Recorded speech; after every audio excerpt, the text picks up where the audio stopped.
अस्सलामु अलैकुम वरहमतुल्लाहि वबरकातुहू। इन्नल हम्दुलिल्लाह नहमदुहु व नस्तईनुहु व नस्तगफिरुहु व नऊज़ु बिल्लाहि मिन शुरूरि अनफुसिना व मिन सय्यिआति अमालिना।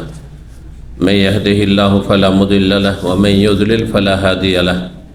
व अशहदु अन ला इलाहा इल्लल्लाहु वहदहु ला शरीका लहु व अशहदु अन्न मुहम्मदन अब्दुहु व रसूलुहु सल्लल्लाहु तआला अलैहि व अला आलिहि व सहबिहि व सल्लम तस्लीमन कसीरा।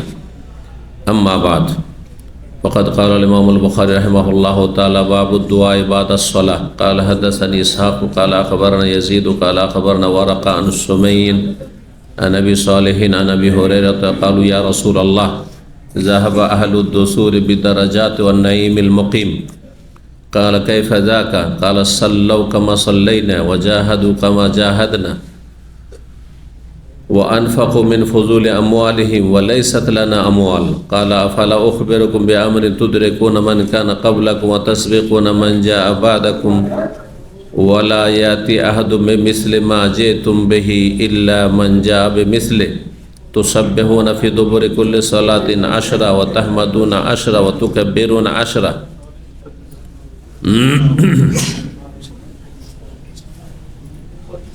কথা বলবেন না, কোনো কথা নাই।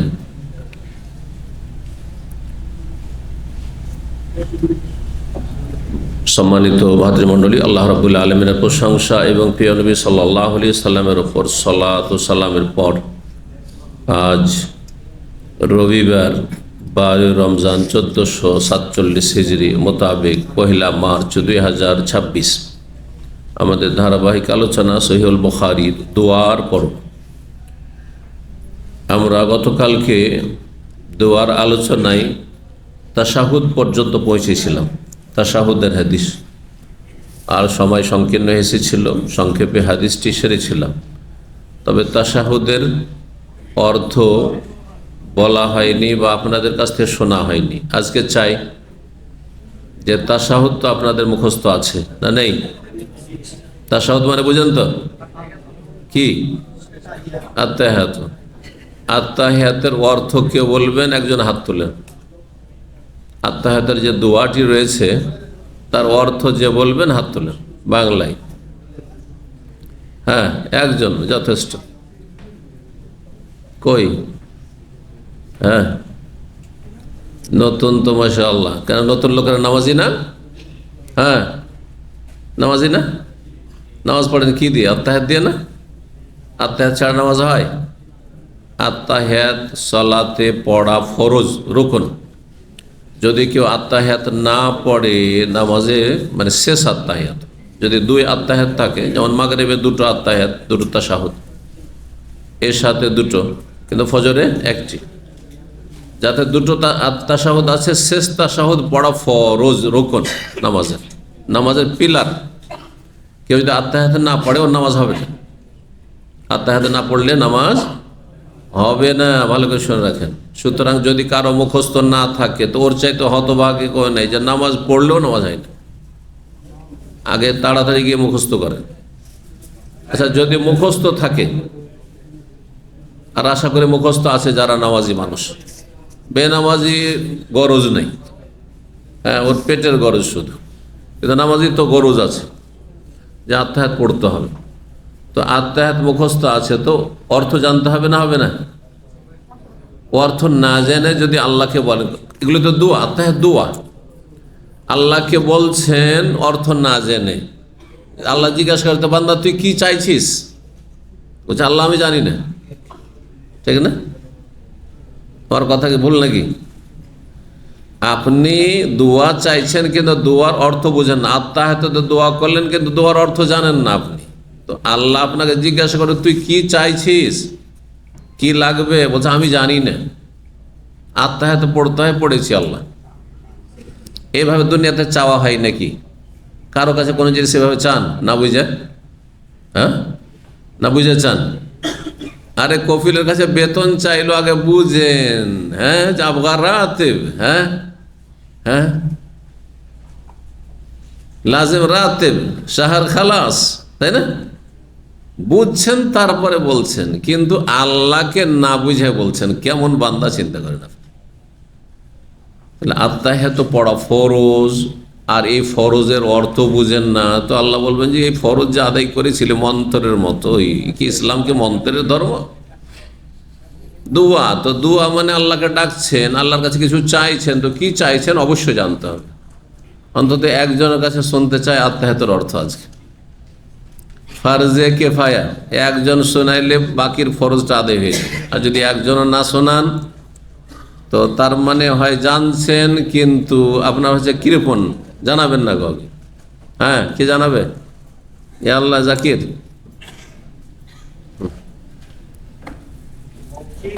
আত্তাহিয়াতু লিল্লাহ, একটা একটা করে বাক্য। আত্তাহিয়াতু লিল্লাহ এর অর্থ কি?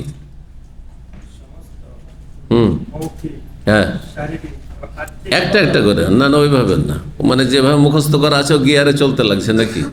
আমি জ্ঞান আত্তাহিয়াতু লিল্লাহ, হ্যাঁ মানে না, হ্যাঁ এই দেখে মনে হয়, এ দেখছে শেখ গুগলে, না শেখ গুগল বুঝেন তো, গুগলে যা সার্চ দেবেন তাই দিবে। হ্যাঁ, না গুগল দেখলে হবে না, আপনার নিজে থেকে বলতে হবে, ব্রেন থেকে। কারণ আপনি একজন মুসলিম, কতদিন থেকে নামাজ পড়ছেন না।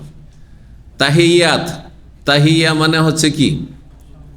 তাহিয়া মানে সালামি, সালাম মুখে দেওয়া হয়, এভাবে মুখস্থ রাখেন, খুব সহজে মনে থাকবে।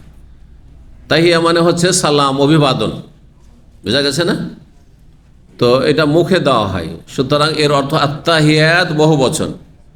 হ্যাঁ, তার মানে যাবতীয়, হ্যাঁ মৌখিক বা বাচনিক ইবাদত কার জন্য? লিল্লাহি, আল্লাহর জন্য। আত্তাহিয়াতু লিল্লাহি, যাবতীয় বাচনিক ইবাদত কার জন্য? আল্লাহর জন্য। ওয়াসসালাওয়াত, সালাত নামাজ পড়েন, হ্যাঁ অঙ্গ প্রত্যঙ্গ দিয়ে, হ্যাঁ গোটা শরীর কিন্তু নামাজ পড়ে, মাথা থেকে পা পর্যন্ত সব অঙ্গ ছাড়া নামাজ পড়া হয় না, সব অঙ্গ শেয়ার করে নামাজের ইবাদত, তাই না? তো সালাওয়াত মানে হচ্ছে হ্যাঁ শারীরিক যাবতীয় ইবাদত, আর ওই লিল্লাহটা এখানে লাগিয়ে নিতে হবে, কারণ ওয়াসসালাওয়াত ওর উপরে আতফ হয়েছে, মানে এবং, তাহলে এবং যাবতীয়, হ্যাঁ শারীরিক বা দৈহিক ইবাদত কার জন্য? আল্লাহর জন্য। হইল আত্তাহিয়াতের অর্থ বললাম, সালাওয়াতের অর্থ বললাম। ওয়াত-তাইয়্যিবাত, তাইয়্যিব মানে পাক পবিত্র, ওর বহু বচন তাইয়্যিবাত। হ্যাঁ, আর ধন সম্পদকে পাক পবিত্র করতে হয় যাকাত দিয়ে, দান সাদকা করে, কৃপণতা মুক্ত হয়ে, ঠিক আছে না? অভাবীর, অসহায়ের পাশে দাঁড়িয়ে, আত্মীয় স্বজনদের সাথে, হ্যাঁ সাহায্য সহযোগিতা করে বা তাদেরকে দিয়ে, হাদিয়া তোহফা দিয়ে, বাপ মাকে দিয়ে, হ্যাঁ ছেলে মেয়ের ওপর খরচ করে, স্ত্রীর ভরণ পোষণ দায়িত্ব পালন করে, এইভাবে যেগুলো করে না তার মনটা ছোট, না পাক। তাহলে তাইয়্যিবাতের অর্থ হচ্ছে আর্থিক ইবাদত। গুরুত্বপূর্ণ ইবাদত হচ্ছে মানুষের বাচনিক ইবাদত, অনেকগুলি ইবাদত মুখ দিয়ে করি, জবান দিয়ে করি। আর গুরুত্বপূর্ণ ইবাদত হচ্ছে, অনেকগুলি ইবাদত হচ্ছে শারীরিক, রোজা রাখছেন কি দিয়ে? গোটা শরীর দিয়ে, গোটা শরীর খোদাই পিপাসায়, তাই না? শারীরিক ইবাদত। আর গুরুত্বপূর্ণ ইবাদত মানুষ করে অর্থ দিয়ে, টাকা পয়সা দিয়ে, বুঝছেন না? সেজন্য ওয়াত-তাইয়্যিবাত মানে যাবতীয়, হ্যাঁ আর্থিক ইবাদত কার জন্য? আল্লাহর জন্য। তিনটা শব্দে এতগুলি অর্থ। আত্তাহিয়াতু লিল্লাহি মানে মৌখিক যাবতীয় ইবাদত কার জন্য? আল্লাহর জন্য। ওয়াসসালাওয়াত মানে হচ্ছে যাবতীয় শারীরিক ইবাদত কার জন্য? আল্লাহর জন্য। তাইয়্যিবাত মানে যাবতীয় আর্থিক ইবাদত হচ্ছে আল্লাহর জন্য। আত্তাহিয়াতু লিল্লাহি ওয়াসসালাওয়াতু ওয়াত-তাইয়্যিবাত, তিনটি বাক্যের অর্থ এতটুকু করলাম ব্যাখ্যা, মনে থাকবে? যাবতীয়, হ্যাঁ মৌখিক ইবাদত, সংক্ষেপে এখন শারীরিক ইবাদত, আর্থিক ইবাদত কার জন্য? লিল্লাহি, আল্লাহর জন্য। এখন বাকি থাকলো কি তারপরে? হ্যাঁ, আসসালামু আলাইকা আইয়ুহান নাবিয়্যু ওয়া রাহমাতুল্লাহি ওয়া বারাকাতুহু। আসসালামু আলাইকা আইয়ুহান নাবিয়্যু, আল্লাহর পরে কার হক? রাসূলের হক। আল্লাহর হকের কথা বললে, আল্লাহ যাবতীয় ইবাদত তোমার, লিল্লাহি হয়ে গেল, আল্লাহর হক আদায় করা হইল। এখন রসুলের হক আদায় করতে হবে। আসসালামু আলাইকা, হে নবী আপনার ওপর সার্বিক শান্তির ধারা বর্ষিত হোক। আইয়ুহান নবী, হে নবী, ওয়া রাহমাতুল্লাহ, আল্লাহর রহমত বর্ষিত হোক, অবারাক, আল্লাহর পক্ষ থেকে বরকত বর্ষিত হোক। আসসালামু আলাইকুম ইয়া নবী ওয়া রাহমাতুল্লাহি ওয়া বারাকাতুহু। আসসালামু আলাইনা, তারপরে নিজের প্রয়োজন, আমাদের ওপর সার্বিক শান্তি বর্ষিত হোক, নাজেল হোক।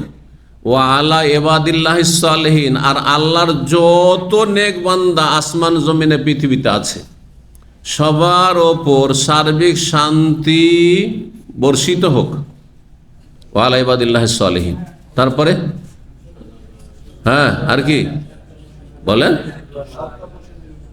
আর কিছু বাকি আছে না? নেই? আশহাদু আল্লা ইলাহা ইল্লাল্লাহ ওয়া আশহাদু আন্না মুহাম্মাদান আবদুহু ওয়া রাসূলুহু, এখন সাক্ষ্য প্রদান করা আল্লাহর একত্বের এবং নবীর রেসালাতের। সাক্ষ্য প্রদান করছি যে আল্লাহ ছাড়া কোনো সত্য মাবুদ নেই, আর সাক্ষ্য প্রদান করছি মুহাম্মদ আল্লাহর বান্দা এবং রাসূল। হলো না? আত্তাহিয়াতু লিল্লাহি ওয়াস সালাওয়াতু ওয়াত তাইয়্যিবাতু, আসসালামু আলাইকা আইয়ুহান নবী ওয়া রাহমাতুল্লাহি ওয়া বারাকাতুহু, আসসালামু আলাইনা ওয়া আলা ইবাদিল্লাহিস সালিহিন, আশহাদু আল্লা ইলাহা ইল্লাল্লাহ ওয়া আশহাদু আন্না মুহাম্মাদান আবদুহু ওয়া রাসূলুহু। অর্থ হলো না? হলো না? মনে থাকবে? বেশি মুশকিল নাকি? আবার বলি না? এবার কেউ বলবে? একজন বলুক সুন্দর করে। আরবার বলতে হবে, তাহলে তো গোটা আজকে সন্ধ্যা পর্যন্ত ওই করতে হবে। মাশাআল্লাহ। আমি পড়তে হবে না, শুধু বাংলা বললেই হবে। মৌখিক ইবাদত, শারীরিক ইবাদত, আর্থিক ইবাদত, সব আল্লাহর জন্য। হে নবী, আপনার উপর সালাম হোক, রহমত হোক, বরকত হোক। আমাদের ওপর কি হোক? শান্তি নাজেল হোক। আর কি হোক? আর প্রত্যেক নেক বান্দা, সৎ মানুষ, ভালো মানুষের ওপর আল্লাহর পক্ষ থেকে শান্তির ধারা বর্ষিত হোক। এগুলো না? জি হ্যাঁ। এই দোয়া যখন পড়লেন, এই হাদিসটা শেষখানে ছিল এই যে আত্মাহিয়াতের দোয়া। আচ্ছা, আপনারা যে এতদিন ধরে নামাজ পড়েন, কেউ কেউ নিয়ত করেন যে আমি সারা বিশ্বের সমস্ত মুসলিম ভাই বোনদের জন্য দোয়া করছি নামাজের ভিতরে, আর সমস্ত মুসলিম জিনদের জন্য দোয়া করেছি, কারণ জিনদের মধ্যে মুসলিম আছে, কাফেরও আছে, আর সমস্ত ফেরেশতা জিবরাইল, মিকাইল, ইসরাফিল, যত অসংখ্য কোটি কোটি ফেরেশতা, সবার জন্য দোয়া করছি। কোনোদিন নিয়ত করেছেন? ভাবেননি কেউ। অথচ যখনই এই দোয়াটি করলেন, আসসালামু আলাইকা আইয়ুহান নবী ওয়া রাহমাতুল্লাহি ওয়া বারাকাতুহু, তারপরে আসসালামু আলাইনা, নিজের জন্য দোয়া হলো, নিজেদের জন্য। ওয়া আলা ইবাদিল্লাহিস সালিহিন, এই যে এতটুকু দোয়া, ওয়া আলা ইবাদিল্লাহিস সালিহিন, আর আল্লাহর যত নেক বান্দা রয়েছে, নেক বান্দা মানুষ হোক, আদম সন্তান হোক, নেক বান্দা জিন হোক, নেক বান্দা ফেরেশতা হোক, যত নেক বান্দা রয়েছে, চিনি আর না চিনি, ভাষা বুঝি আর না বুঝি, দেখা হোক আর না হোক, আমার আত্মীয় হোক আর না হোক, দেশবাসী হোক অথবা বিদেশি হোক, যেখানকারই হোক না কেন, কালো হোক আর সাদা হোক, ঠিক আছে না? আমির হোক আর গরিব হোক, যারাই নেক বান্দা তাদের ওপর যেন শান্তি বর্ষিত হয়। কার পক্ষ থেকে? আল্লাহর পক্ষ থেকে। সুবহানাল্লাহ। এই জন্য হাদিস আছে, হাদিসের বাক্যটি দেখেন, ফাইজা কালাহা, বান্দা যখন এই আত্তাহিয়াত বলে, আসাবা কুল্লা আবদিন লিল্লাহি ফিস সামাই ওয়াল আরদি সালিহিন, আসমান জমিনে যত আল্লাহর নেক বান্দা আছে সবাইকে এই যে দোয়াটি পৌঁছে গেল। এই দোয়া সবার জন্য করলেন আপনি। কত মানুষের জন্য দোয়া করলেন চিন্তা করুন তো দেখি। যারা দুনিয়া থেকে চলে গেছে আদম আলাইহিস সালামের যুগ থেকে শুরু করি আজ কত মানুষ দুনিয়া থেকে চলে গেছে, ইসলামে ইমানের অবস্থায় গেছে, সবাই আপনার দোয়ায় ভাগ পেল। কত মানুষ পৃথিবীতে আছে, মুসলিম আছে, তারা সবাই ভাগ পেল। কত মানুষ কিয়ামত পর্যন্ত আরো আসবে, তারাও এই দোয়াতে ভাগ পেল। কত জিন, মমিন, মমেনাত মুসলিম আছে, তারা এই দোয়ায় ভাগ পেল। আর অসংখ্য ফেরেশতা, ওমায়া আল্লাহ জুনুদা রাব্বিকা ইল্লা, আল্লাহর সেনাবাহিনী ফেরেশতার সংখ্যা যে কত আছে আল্লাহ ছাড়া কেউ জানে না, কেউ জানে না। সবাই নেকি পেল, কারণ ফেরেশতারা সবাই হচ্ছে আল্লাহর নেক বান্দা। বুঝতে পারছেন না?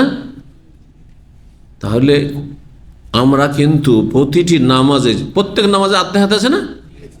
আরে এক রাকাত বেতর পড়লো আত্তাহিয়াত আছে, 2 রাকাত নফল সুন্নত ফরজ যাই পড়েন না আত্তাহিয়াত আছে। আর আত্তাহিয়াতে বলছেন ওয়ালা ইবাদিল্লাহিস সালেহিন, আল্লাহ তোমার যত সালেহিন বান্দা আছে সবার জন্য আমি শান্তি কামনা করছি। আল্লাহু আকবার। তাহলে ইসলাম কত সুন্দর দিন, এবং ইসলামের যে সালাত নামাজ কত সুন্দর, কত মহত্বপূর্ণ ইবাদত, যে আপনি প্রতিটি নামাজে প্রতিটি মানুষ মুসলিম, সৎ মানুষ এবং প্রতিটি সৎ জিন যাদেরকে দেখি না, প্রতিটি ফেরেশতা সবার জন্য দোয়া করছি। জি হ্যাঁ, তাহলে আজকে থেকে আর নিয়তটাকে কি করবেন না, সীমিত করে রাখবেন না।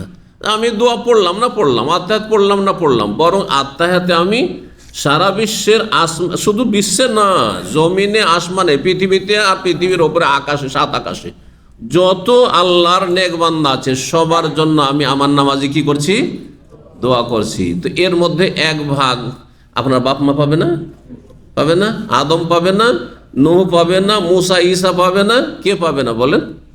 যারা মারা গেছে সবাই পাবে ইমানের অবস্থায়, ঠিক না? তাহলে আজকে থেকে যখন আত্মাহাত পড়বেন এই নিয়ত নিয়ে আত্মাহাত পড়বেন। আল্লাহ যেন বুঝার আমল করার তৌফিক দান করেন। আগে আত্মাহাত হয়ে গেল তাশাহুদে বসে, আর তারপরে দুরুদ ইব্রাহিমে পড়বেন, আর তারপরে যে দোয়া পড়বেন তার একটি দোয়া গতকালকে এসেছে, আল্লাহুম্মা ইন্নী যালামতু নাফসি যুলমান কাসীরা, আবু বকর সিদ্দিক রাদিয়াল্লাহু আনহু বর্ণনা করেছেন। আর একটি দোয়া যাতে 4-5টি অনিষ্ট থেকে, বড় মহাবিপদ থেকে আশ্রয় কামনা রয়েছে। এটা কে শোনাইতে পারে? একটা একটা করে। আল্লাহুম্মা ইন্নী আউযু বিকা মিন আযাবিল কবরে আগে, অমিন জাহান্নাম, অমিন ফিতনাতিল মাসিহিদ দাজ্জাল, অমিন ফিতনাতিল মাহিয়া ওয়াল মামাত, ওয়াউযু বিকা মিন ফিতনাতিল অমিন আল মাসামে, আরেকটা দোয়াতে রয়েছে, ওটা বাড়িয়ে দেন। অমিন আল মাসামে ওয়াল মাগরাম, দাজ্জাল যেহেতু আগে হয়েছে। আল্লাহুম্মা ইন্নী আউযু বিকা মিন আযাবিল কবরে, অমিন আযাবে জাহান্নাম, অমিন ফিতনাতিল মাসিহিদ দাজ্জাল, অমিন ফিতনাতিল মাহিয়া ওয়াল মামাত। দুটোকে আলাদা আলাদা করতে পারে, দুটো আলাদা জিনিস। অমিন আল মাসামে ওয়াল মাগরাম, তাহলে ভিন্ন ভিন্ন করে 7টি দোয়া হয়ে যাচ্ছে। সংক্ষেপে 5টি বলা যেতে পারে, কিন্তু 7টি। এর অর্থটা বলে দিই, কারণ খুব গুরুত্বপূর্ণ। নামাজে যে কত সুন্দর দোয়া করছেন। অনেকে ঋণগ্রস্ত আছেন না, ঋণ করে এসছেন না, বিদেশে, অথবা এখানে টাকা পয়সা অনেকে ঋণ কর্জা আছে না, এতে ওরও দোয়া আছে যে আল্লাহ ওদের থেকেও আশ্রয় চাইছে, ঋণ মুক্ত হওয়ার তৌফিক। কিন্তু কোনো সময় চিন্তাই করেন না, হয়তো পড়ছেন। আর আমাদের দেশের অধিকাংশ মানুষ এই দোয়া আবার মুখস্থ রাখেন। আল্লাহুম্মা ইন্নী আউযু বিকা মিন আযাবিল কবরে, আল্লাহ কবরের আযাব থেকে কি চাইছি, আশ্রয় কামনা করছি। কারণ এটা হচ্ছে প্রথম মঞ্জিল, মানুষ মারা যাওয়ার পরে। কবরে যদি আযাব হয় তাহলে বিপদ আছে আগামীত, আর কবরে যদি বেঁচে যেতে পারেন তাহলে জাহান্নাম থেকে আশা করা যায় বেঁচে যাবেন। মিন আযাবিল কবরে ওয়া মিন আযাবে জাহান্নাম, জাহান্নামের আযাব থেকে আশ্রয় কামনা করছি। আর ওয়া মিন ফিতনাতিল মাসিহিদ দাজ্জাল, কানা দাজ্জালের ফিতনা থেকে আল্লাহ আশ্রয় কামনা করছি। কারণ দাজ্জাল আসলে ভালো ভালো ধার্মিক মানুষ কাফের হয়ে যাবে।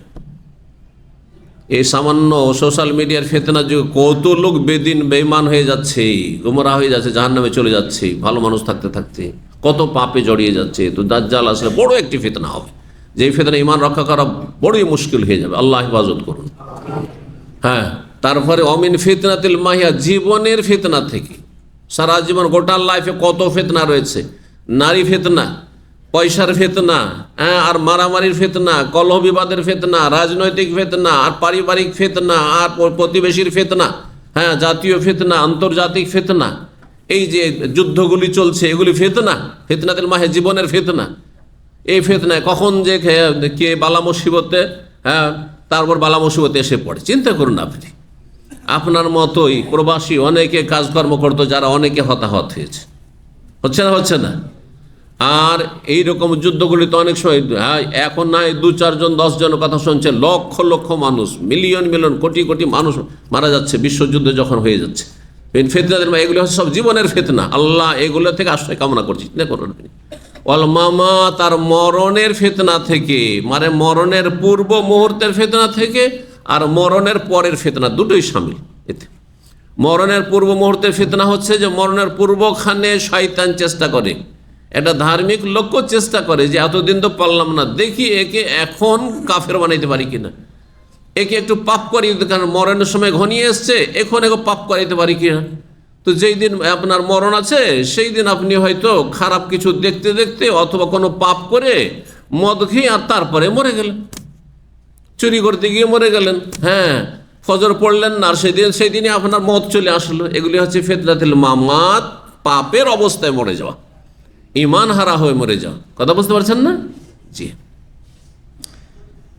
আর অমিনাল মাসামে ওয়াল মাগরাম, আল্লাহ গুনাহ, মানুষের গুনাহ দুনিয়াকে নষ্ট করে, আখিরাতকে নষ্ট করে। পাপের কুফল আছে, পাপের কুফল আছে। আল্লাহ গুনাহ থেকে আশ্রয় কামনা করছি, তুমি গুনাহ থেকে, পাপ থেকে আমাকে রক্ষা করো।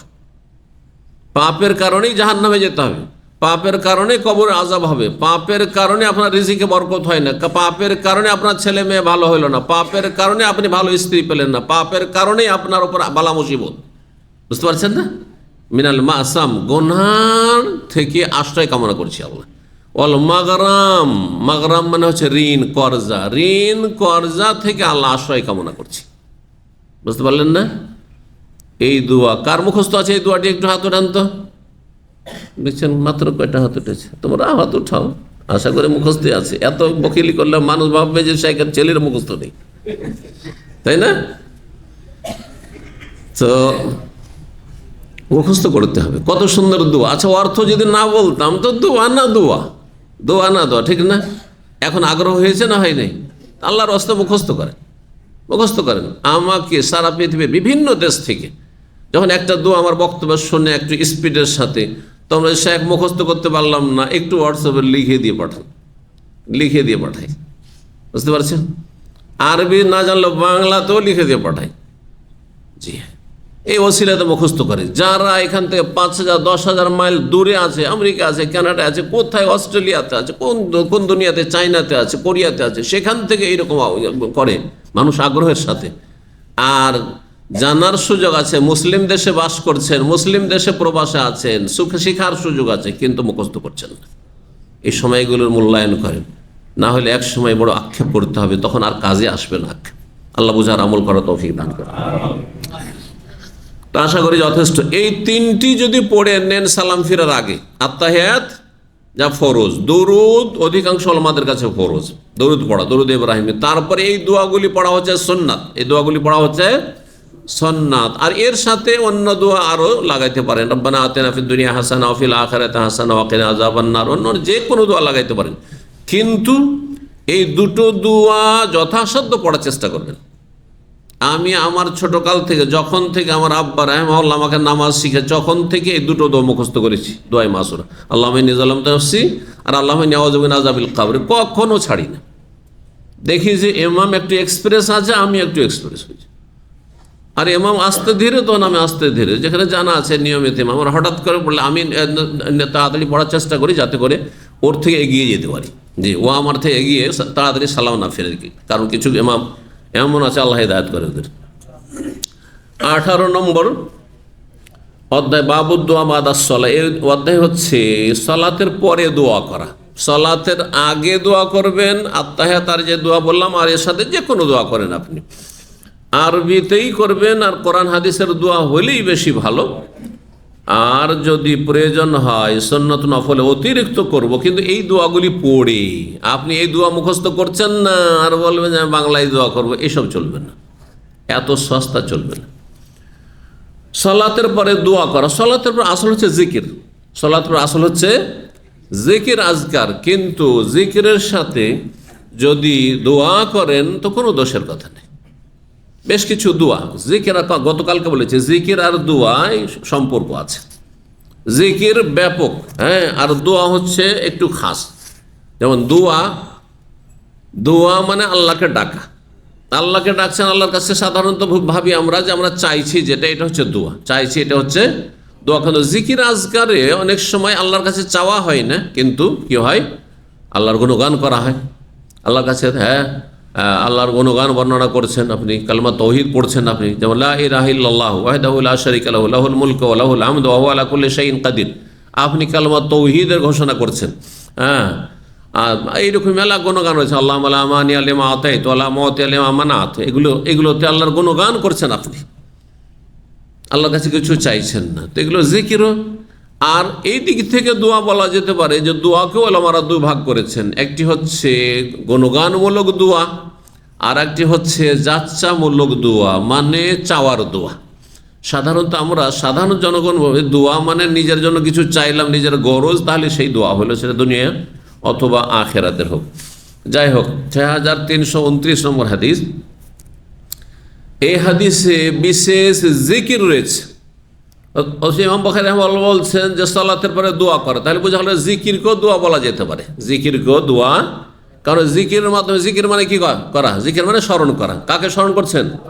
আল্লাহকে স্মরণ করছেন। আর দোয়া মানে ডাকা, কাকে ডাকা?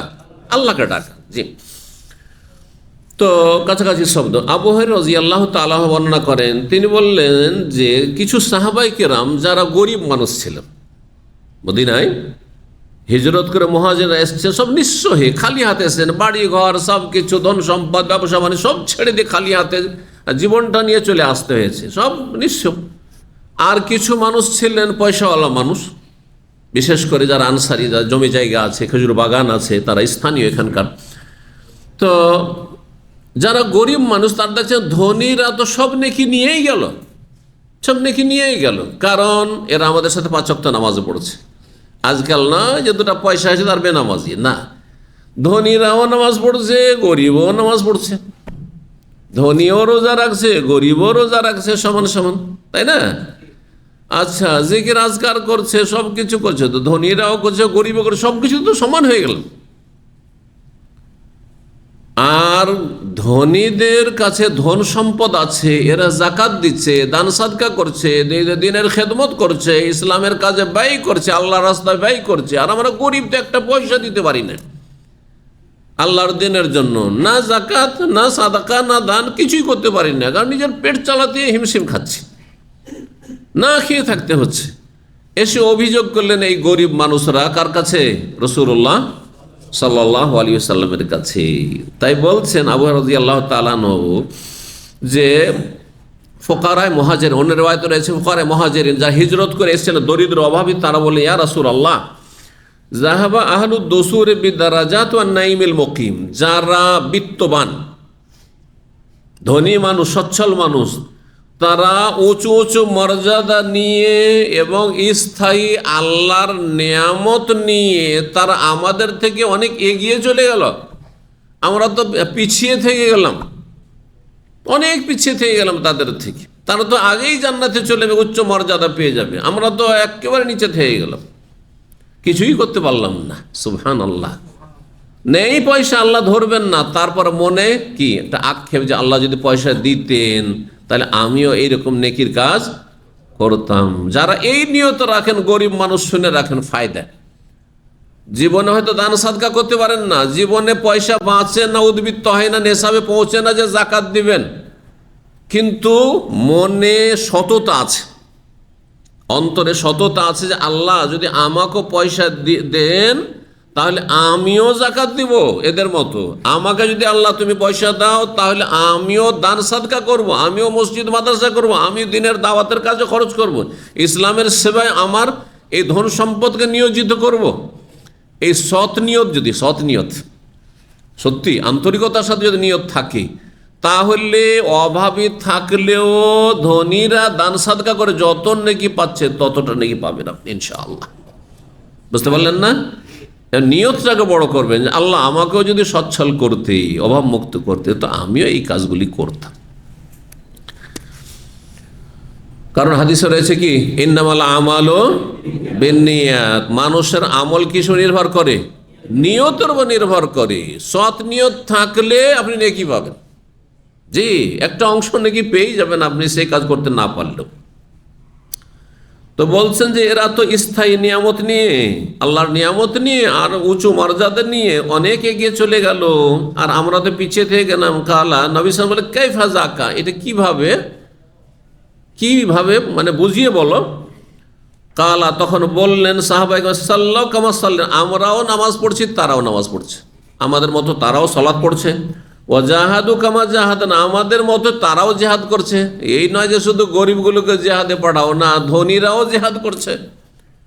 ও আনফাকু মিন ফজুলি, অতিরিক্ত তাদের ধন সম্পদ রয়েছে, তা থেকে তারা আল্লাহর রাস্তায় দান সাদকা করছে, খরচ করছে। ওয়ালাইসাত লানা আমওয়াল, আমাদের তো কোনো টাকা পয়সা নেই, আমরা দান সাদকা করতে পারি না। কালা নবী সাল্লাল্লাহু আলাইহি সাল্লাম বুঝতে পারলেন তাদের মনের কথা, যে আমরা এদের সমান কেমন করে হব। তোর তদবির শিখিয়ে দিলেন, তদবির বিনা পয়সা, তো তাহলে তদবিরের ব্যবস্থা আছে, এটাও শিখেন। জি, কি তদবির? আফালা উখবে, এরকম তোমাদেরকে বলে দেব নাকি, বে আমরিন, এমন একটি গুরুত্বপূর্ণ বিষয়, তুদরিকুনা মান কানা কাবলাকুম, তোমাদের পূর্বে যারা চলে গেছে, মানে তোমাদের থেকে যারা অগ্রগামী হয়ে চলে গেছে, যে অনেক দান সাদকা করে অনেক নেকির পাহাড় জমিয়ে ফেলেছে, তাদেরকে পেয়ে যাবে, মানে তাদের সমান হয়ে যেতে পারবে, তাদের সমান হয়ে যেতে পারবে। ওয়াতাসবিকুনা মান জাআ বা'দাকুম, তোমাদের পরবর্তী যারা রয়েছে, পেছনে আছে, তাদের থেকে অনেক তোমরা এগিয়ে যেতে পারবে। ওয়ালা ইয়াতি আহাদুন বিমিসলি মা জিতুম বিহি, আর তোমাদের মতো আমল নিয়ে, নেকি নিয়ে কেউ আসতে পারবে না আল্লাহর কাছে, ইল্লা জা বিমিসলিহি, তবে ওই রকম কেউ যদি আমল নিয়ে আসতে পারে, তোমাদের মতো আমল করতে পারে। কি কিসের আওয়াজ হচ্ছে?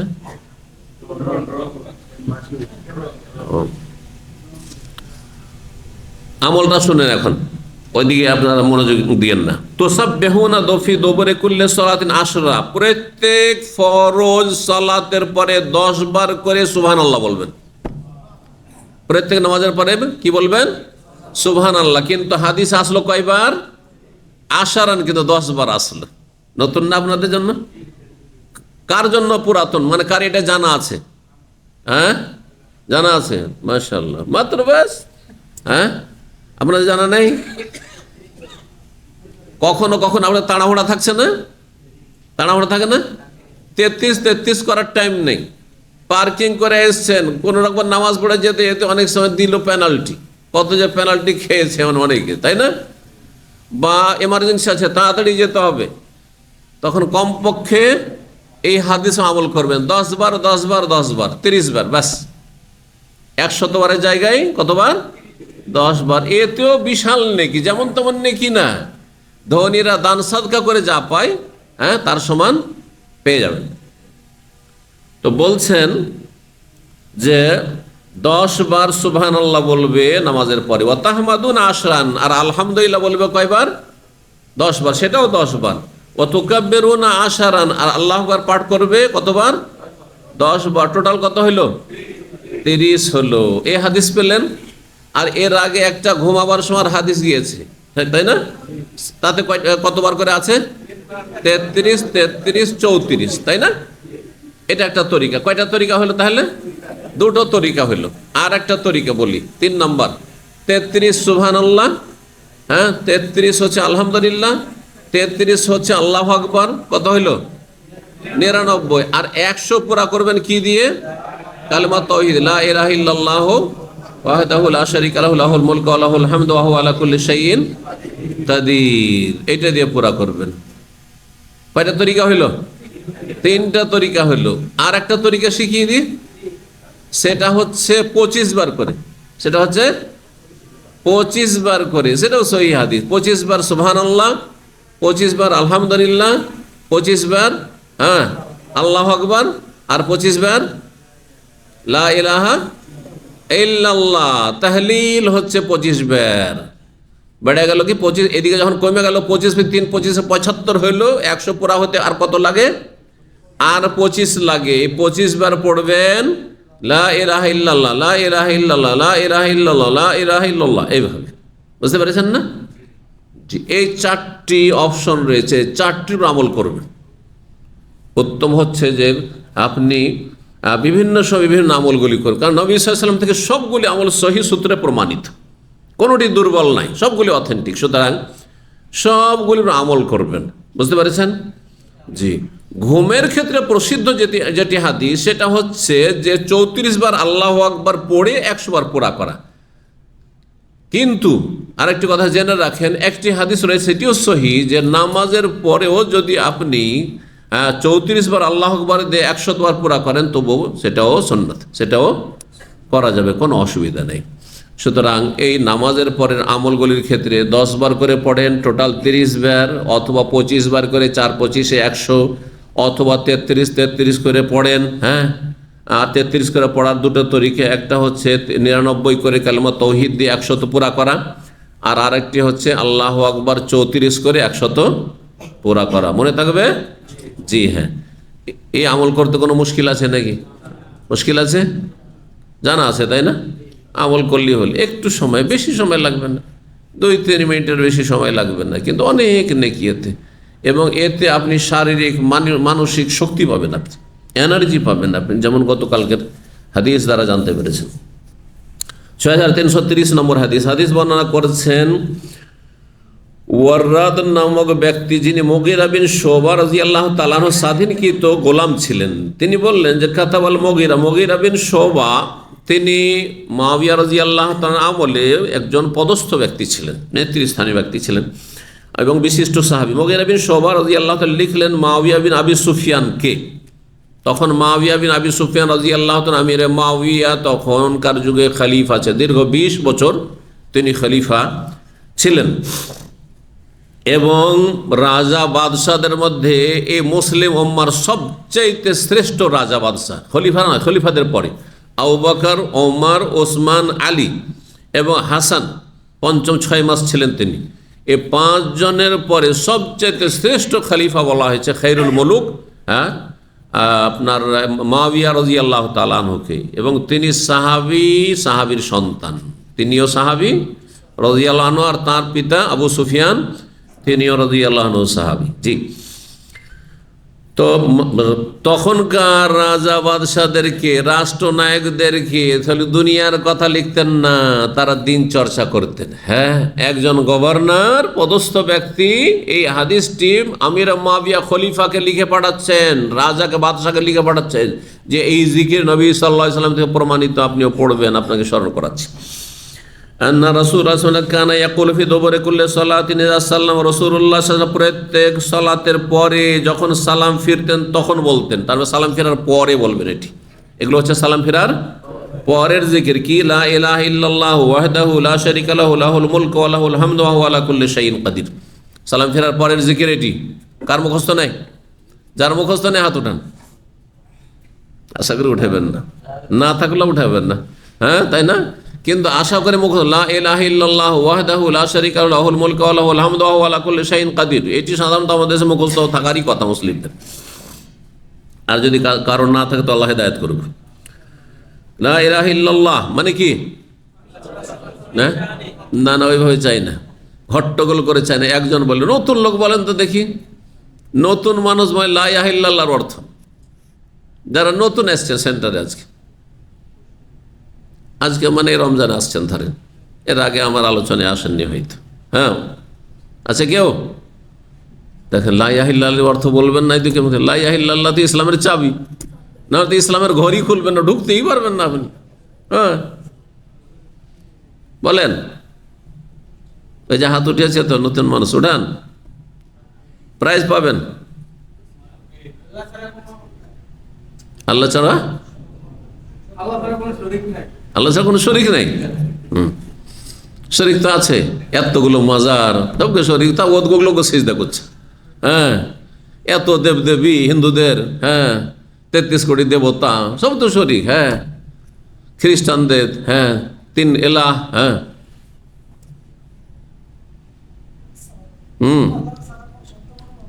আল্লাহ ছাড়া কোনো সত্য মাবুদ নেই, এগুলো আছে মিথ্যা। মাজার আল্লাহ শরীক নয়, দরগা আল্লাহ শরীক নয়, আর দুর্গা আল্লাহ শরীক নয়, দেবদেবী আল্লাহ শরীক নয়, এগুলো মিথ্যা। কথা বুঝতে পারছেন না? আর আল্লাহ হচ্ছেন সত্য মাবুদ, আল্লাহ ছাড়া কোনো, ভালো করে মুখস্থ করেন, এটা না হলে ইসলামের চাবি নেই আপনার কাছে, চাবিবিহীন মুসলিম আপনি। তাহলে ঘরে ঢুকবেনই কি করে? ইসলামের ঘরেই ঢুকতে পারবেন না আপনি। আল্লাহ হেদায়েত দান করুন। লা ইলাহা ইল্লাল্লাহ মানে আল্লাহ ছাড়া কোনো সত্য মাবুদ নেই। মাবুদ মানে উপাস্য, মাবুদ মানে আল্লাহ ছাড়া কোনো সত্য উপাস্য নেই। এগুলি উপাস্য বাতিল উপাস্য, মিথ্যা উপাস্য। জি, লা শারিকা লাহু ওয়াহদাহু, তিনি এক ও একক। লা শারিকা, তার কোনো শরীক অংশীদার নেই। লাহুল মুলক, সার্বভৌমত্ব, সবকিছুর মালিকানা তার। ওয়ালাহুল হামদু, যাবতীয় প্রশংসা তার। ওয়াহু আলা কুল্লি শাইইন কাদির, এবং তিনি সবকিছুর ওপর ক্ষমতাবান। আল্লাহুম্মা লা মানিয়া লিমা আতাইত ওয়ালা মুতিয়া লিমা মানা'তা ওয়ালা ইয়ানফা'ু যাল জাদ্দি মিনকাল জাদ্দু। এই দোয়াটি কার মুখস্থ আছে? নতুন লোকেরা বলুক, কার মুখস্থ আছে? সালাম ফেরার পরে এই দোয়া নতুন, মাশাআল্লাহ। নতুনরা তো আজকে বলছে আমরা বড়দের আগে, ছোট মুখে বড় কথা বলবো না, নাকি? যারা সিনিয়র অনেক কিছু শিখা আছে, ওদের সামনে কথা বলাটা তো বেয়াদবি না? ওই জন্য নতুন ভাইরা শরীক হইতে চাচ্ছেন না। জি, বলেন। আচ্ছা, 50-50 যারা নয়, একটু একটু নতুন, খুব নতুন না, বলেন বলেন। এই দোয়া কার মুখস্থ আছে? আর নেই কারো মুখস্থ? চলেন, যারা নতুন আসছেন, কিছুদিন থেকে আসছেন সেন্টারে, রমজানের আগে থেকে, জুমাবারে আসেন, ওইরকম কেউ পুরাতন ছাত্র, একটু পুরাতন, বেশি পুরাতন না, কে বলবে? আছে কেউ 6 মাস 1 বছর থেকে যারা আসছে? চলেন, যে কেউ বলেন, একজন হাত উঠান। মুখস্থ আছে? ব্যাস, চলেন, আপনি বলেন।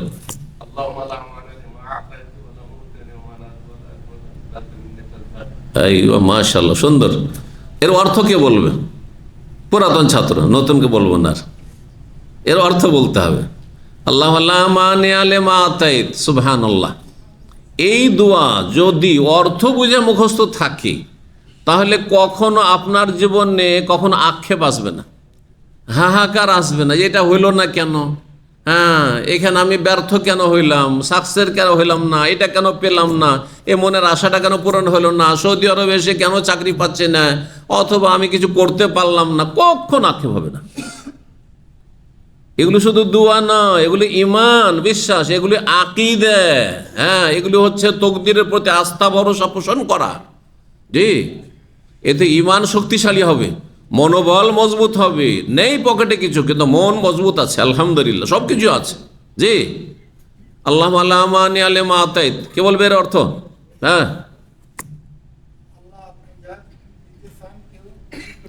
আল্লাহ যদি আপনি কিছু দিতে চান, লা মানিয়া, তো কেউ বাধা দান করার কোনো শক্তি নেই, হলো।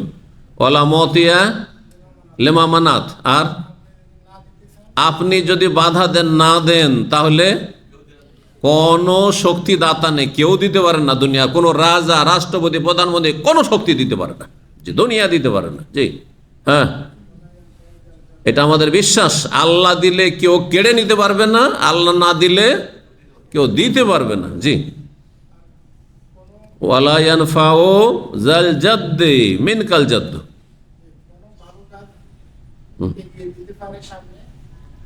না, এটা সঠিক অর্থটা বলে দিই আজকে ভালো করে। ওয়ালা ইয়ানফা যাল জাদ, আল জাদ মানে হচ্ছে সচ্ছলতা, আর যা মানে ওয়ালা, তার মানে সচ্ছল ব্যক্তি। কোন সচ্ছল ব্যক্তিকে তার সচ্ছলতা উপকার করতে পারে না।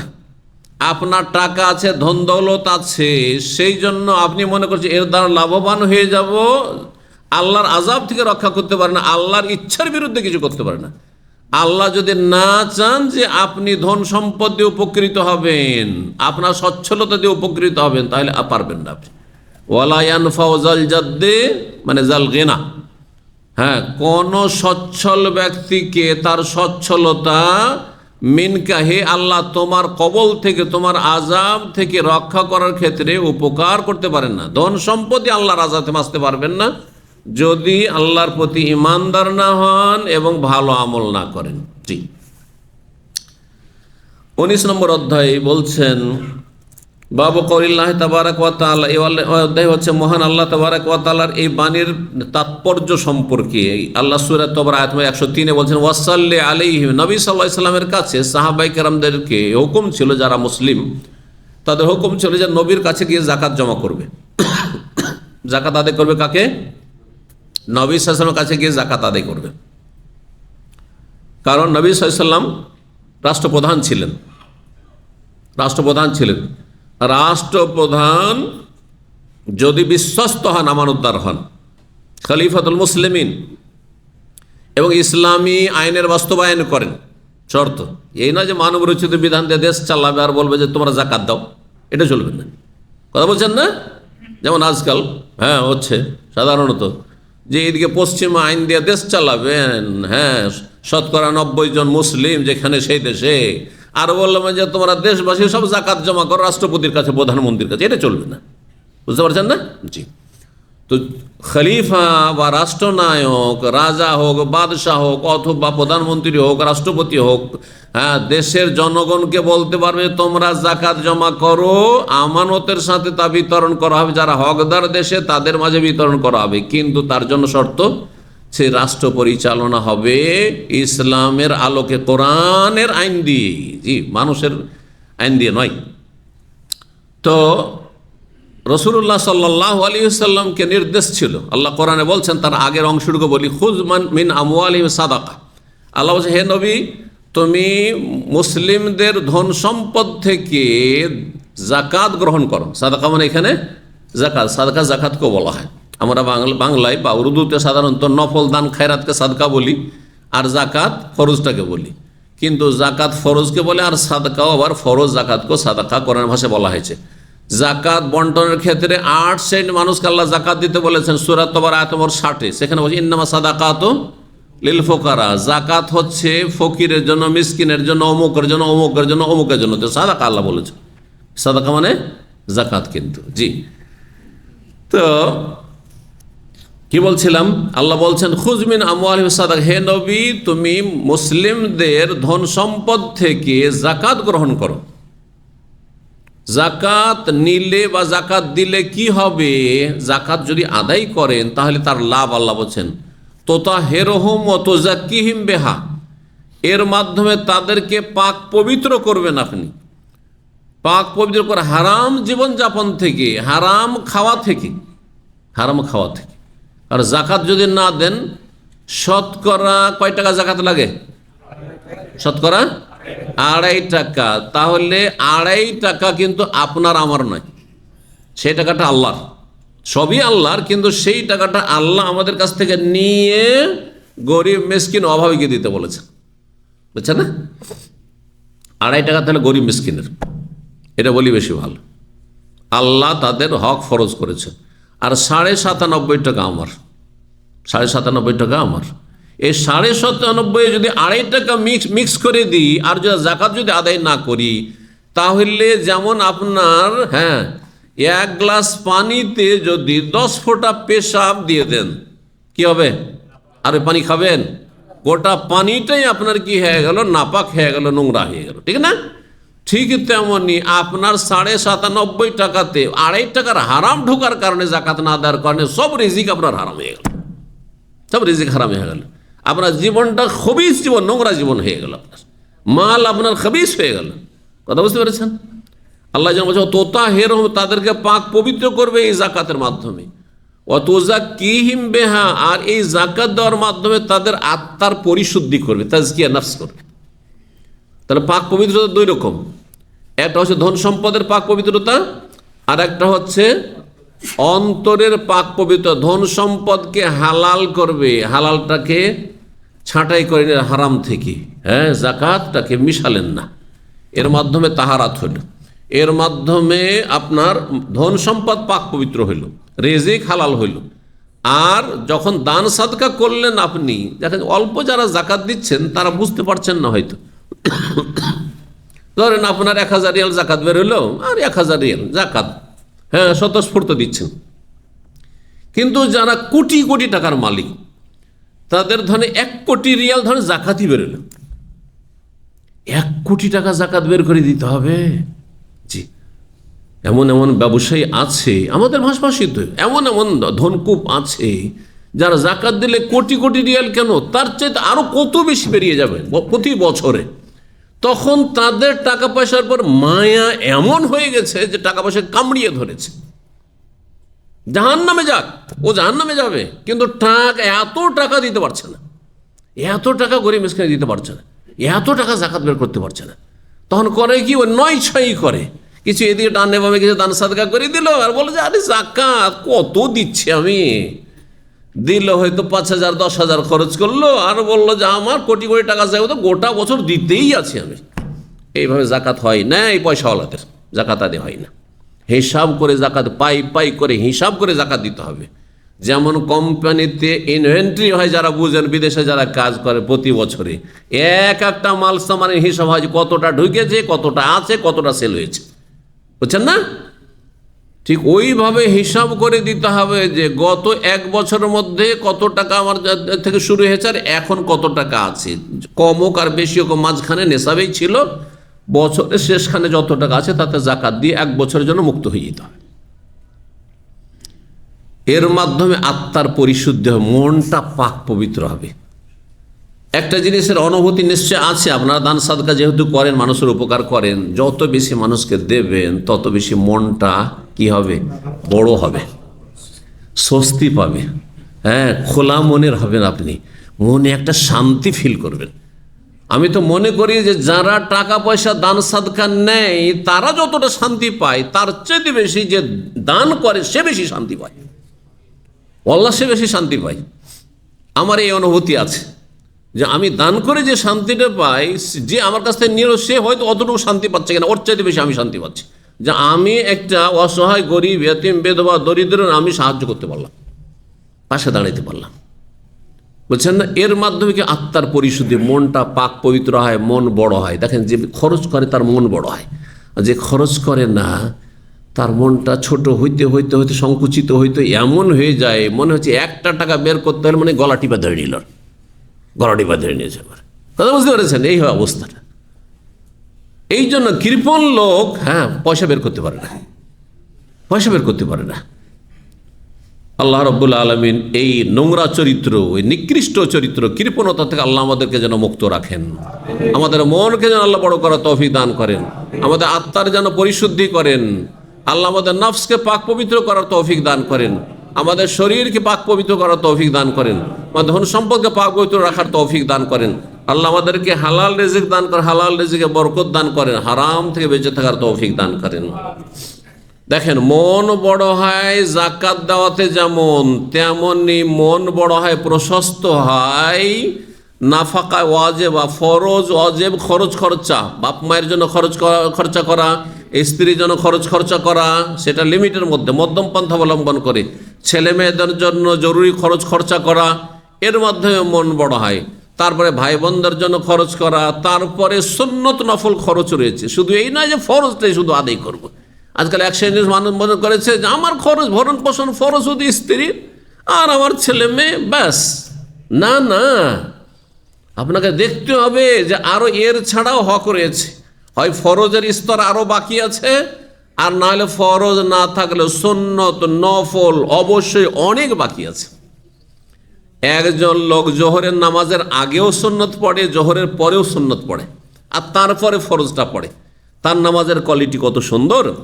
আর আরেকজন লোক শুধু একামতের সময় যায় আর নামাজটা 4 রাকাত পড়ে টান দিয়ে আবার সালাম ফিরাবে, টান দিয়ে মসজিদ থেকে, তার নামাজের কোয়ালিটি কেমন? বুঝতে পারছেন আমার কথা? 2 কোয়ালিটিতে পার্থক্য বুঝতে পারছেন না? একটা লোক তার আগে 10 মিনিট 4 রাকাত সুন্নাত পড়েছে, 2 করে 4 পড়েছে, অথবা 2 রাকাত সুন্নাত পড়ে, 2 রকমের হাদিস আছে। আর তারপরে সালাম ফেরার পরে দুয়া জিকির আজকার করলো, মোনাজাত নয়, বেদাতি আবার সম্মিলিত মোনাজাত নয়, জিকির আজকার করার পরে আবার 2 রাকাত সুন্নাত পড়েছে বা 4 রাকাত সুন্নাত পড়ে, তারপরে বেরিয়েছে। তার নামাজ, আসল নামাজ যেটা ফরজ, তার কোয়ালিটি কত হাই কোয়ালিটি। কিন্তু যেই লোক তাড়াতাড়ি করে গেল আর তারপর নামাজে লাগলো, আর সালাম ফেরার পরে মসজিদ যেমনই সালাম ফেরা হয়েছে তার মানুষের কাঁধের ওপর দিয়ে লাফ দিয়ে আবার বেরিয়ে চলে আসলো, এর নামাজে আছে বাকি তেমন কিছু নেই, নামাজে কোনো রকম ফরজ আদায় হয়েছে। বুঝতে পারছেন না? ঠিক ওই রকমই দান সদকার বিষয়টি।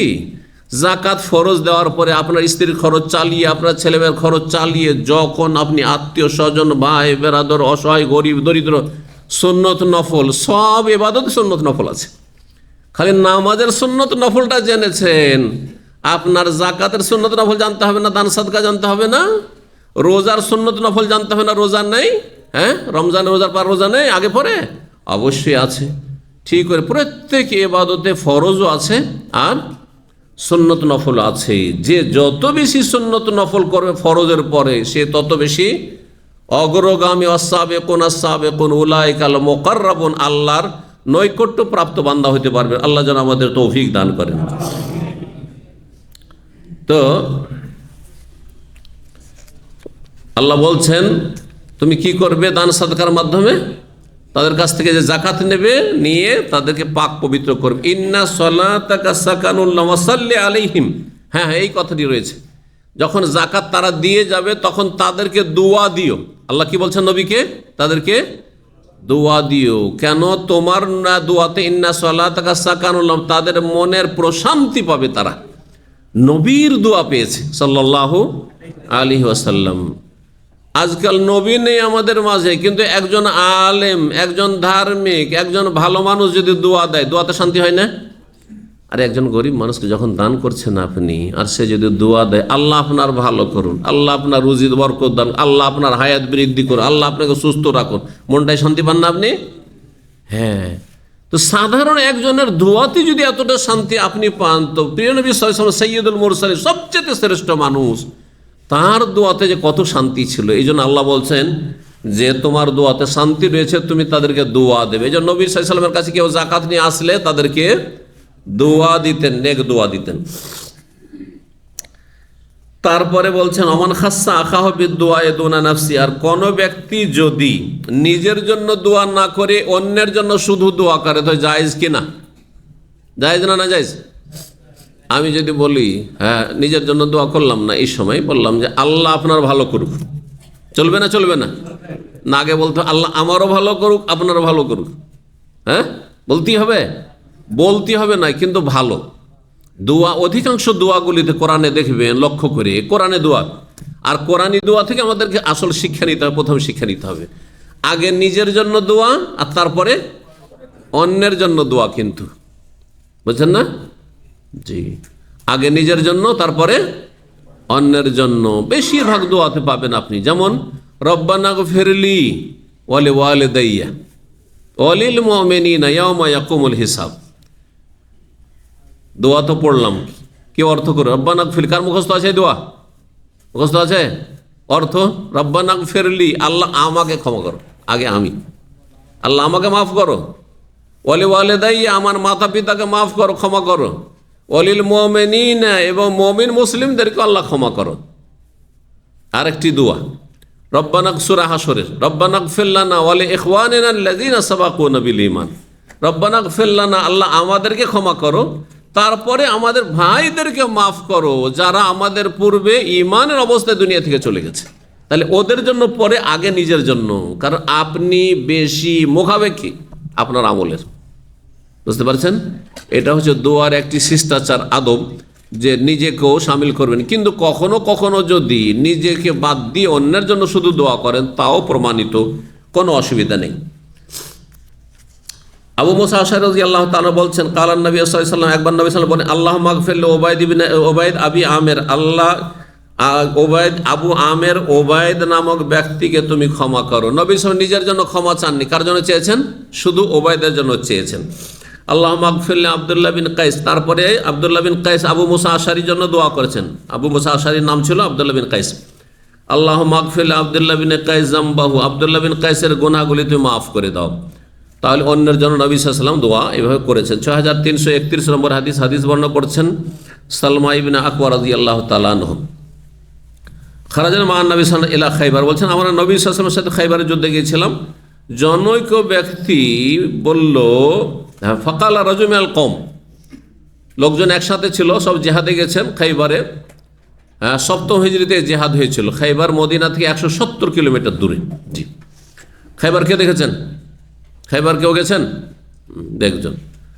খাইবার যেখানে ইহুদি একসময় বসবাস করত, তো এই খাইবারে একজন মুজাহিদ, আর তিনি ছিলেন ওমর রাদিয়াল্লাহু তাআলা আনহু, নবী সাল্লাল্লাহু আলাইহি ওয়াসাল্লামের বিশিষ্ট সাহাবী, দ্বিতীয় খলিফা ওমর রাদিয়াল্লাহু তাআলা। তিনি বললেন, আয়া আমের, হে আমের, লাউ আসমাতানা মিন হানাতিকা, তুমি যদি আমাদেরকে তোমার ছোট ছোট কবিতাগুলি শোনাতে। হানাতিকা তোমার ছোট কবিতা, ছোট ছোট যে কবিতাগুলি হয়ে থাকে সেগুলিকে উদ্দেশ্য করে বলা হয়েছে, রাজ বলা হয় আরবি ভাষায় সে কবিতাগুলিকে। ফানাজালা ইয়াহুদবে, তখন সে ওটের পিঠ থেকে নেমে সেই ছোট্ট ছোট্ট লাইনের কবিতাগুলি পাঠ করে উট তাড়াতে শুরু করলো। কিছু কিছু কবিতা ছিল, আরবদের প্রচলন ছিল যে কবিতা পাঠ করলে সুর ধরে উট স্পিডে চলে আসতো, দৌড়তে শুরু করতো, যেটাকে হুদি গাওয়া বলা হইতো। বলছে ইয়াহুদু বাহিম ইউজাক্কির তাল্লাহি লাউলা, আর তাদেরকে এই কথাগুলি স্মরণ করাইতেন আল্লাহর নিয়ামতের কথা। তাল্লাহি লাউলাল্লাহু মা তাদাইনা ওয়ালা তাসাদ্দাকনা ওয়ালা সাল্লাইনা ফানজালান সাকিনাতান আলাইনা ওয়া সাব্বিতিল আকদামা ইল্লা কিনা ইন্নাল কওমা বাগাও আলাইনা। এইভাবে পড়তে আছেন ছোট ছোট কবিতাগুলি। ওয়াজাকারা শেরান গায়রা হাজা, বলছেন যে এছাড়া আল্লাহ যদি না হইতেন, মানে আল্লাহর রহমত বিশেষ রহমত না হইতো, তো আমরা হেদায়েত পেতাম না। এছাড়াও বেশ কিছু কবিতা তিনি উল্লেখ করেছেন। ওয়ালাকিন নিলাম আহফাজু, বর্ণনাকারী বলছেন আমি কিন্তু ভুলে গেছি, ওগুলো মনে রাখতে পারিনি। কালা রাসূলুল্লাহ সাল্লাল্লাহু আলাইহি ওয়াসাল্লাম মান হাযা সাইক, রাসূলুল্লাহ সাল্লাল্লাহু আলাইহি ওয়াসাল্লাম এই কবিতা শুনে বললেন যে এই লোককে, এই উট চালক সাইক, সাইক আজকাল সাইক কাকে বলা হচ্ছে? ড্রাইভারকে বলছেন না সাইক। এখন গাড়িতে বসে ড্রাইভ করলে সাইক বলা হয়, আর তখনকার সাইক বলা হয়তো সাকায় অশোক, মানে হাঁকিয়ে নিয়ে যাওয়া। উটকে পেছন থেকে যারা হাঁকায়তো বা গরু ছাগল হাঁকাচ্ছে ওকেও সাইক বলা হয়। তো এই চালককে, এই উট চালককে, উটকে যে হাঁকিয়ে নিয়ে যাচ্ছে, কালু, তখন লোকেরা বললো এর নাম হচ্ছে আমের ইবনুল আকওয়া, সালমা বিন আকওয়ার ভাই তিনি ছিলেন। নবী সাহেব বলে ইয়ারহামহুল্লাহ, জেহাদের ময়দানে রাসূলুল্লাহ সাল্লাল্লাহু আলাইহি ওয়াসাল্লাম যদি কারো সম্পর্কে বলতেন আল্লাহ উমুক রহম করুন, তিনি সাধারণত শহীদ হয়ে যেতেন। তিনি সাধারণত কি হইতেন? শহীদ হয়ে যেতেন। তো এই ইয়ারহামহুল্লাহ, আল্লাহ তার উপর রহম করুন, প্রথম কথা অধ্যায়ের সাথে সম্পর্ক যে নবী সাহেব নিজের জন্য রহমতের দোয়া করলেন না, শুধু কার জন্য করলেন? এর জন্য আল্লাহর রহমতের। আল্লাহর রহমত মানে শুধু এই না যে শহীদ হোক, শাহাদাতের মর্যাদা পাক আর জান্নাতি হোক, রহমতের দোয়া। ফাকাল রাজুল কওম, তখন একজন বলে, উমর রাদিয়াল্লাহু তাআলা ছিলেন, ইয়া রাসূলুল্লাহ, আল্লাহ রাসূলুল্লাহ মাত্তাতানা বিহি, এই যুবক ছেলে ছিল আমের ইবনে আকওয়া, আপনি তাকে ইয়ারহামহুল্লাহ বললেন, এ তো শহীদ হয়ে যাবে, এ তো আল্লাহর রাস্তায় কি হয়ে যাবে? জিহাদের ময়দানে শহীদ হয়ে যাবে। আপনি যদি তার মাধ্যমে আমাদেরকে আরো কিছুদিন উপকৃত করতেন, মানে সে যদি দীর্ঘায়িত হইতো আর ইসলামের বড় যোদ্ধা হইতো আর ইসলামের খেদমত করতো সে, তো আপনি যে দোয়া দিলেন এ তো শহীদ হয়ে যাবে আজকে মনে হয়।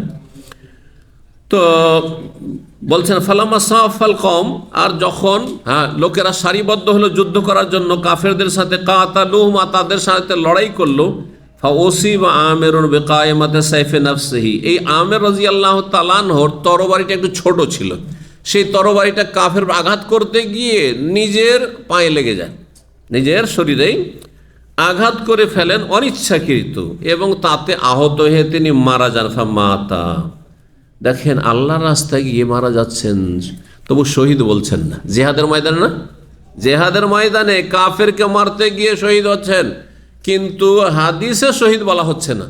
আর আমরা যাকে তাকে শহীদ বলে দিচ্ছি।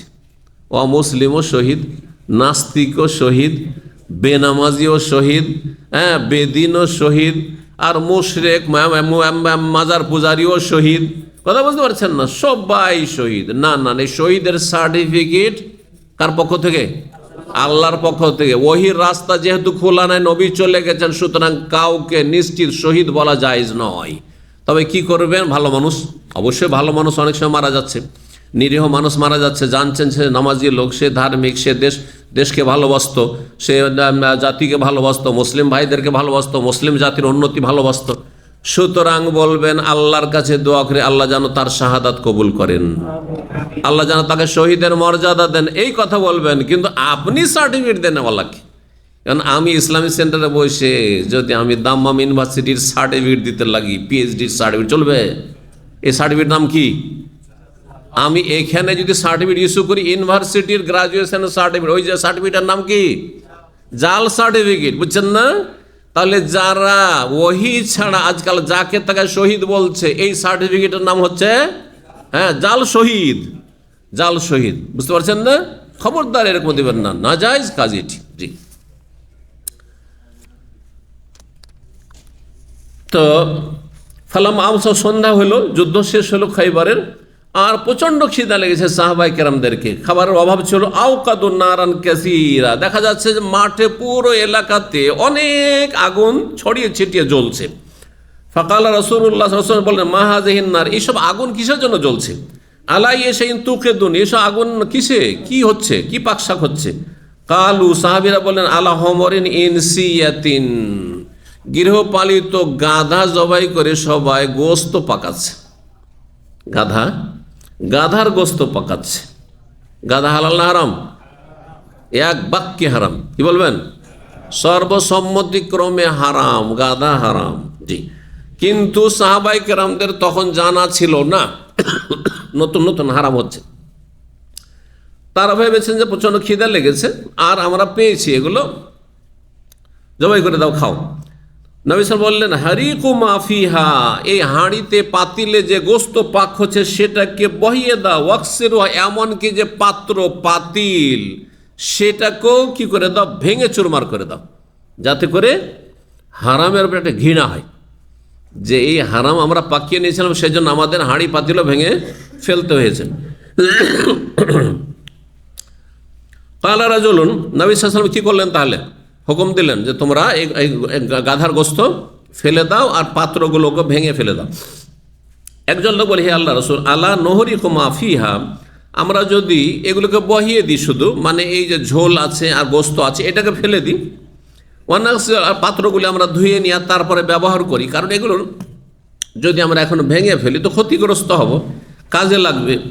কালা, তখন নবী বললেন, আউ জাকা, অথবা এটাও করতে পারো, এটাও করতে পারো। তার মানে নবী সাল্লাল্লাহু আলাইহি ওয়াসাল্লামের যে হুকুম ছিল পাত্রগুলো ভেঙে ফেলে দেওয়া, এটা জরুরি নয়।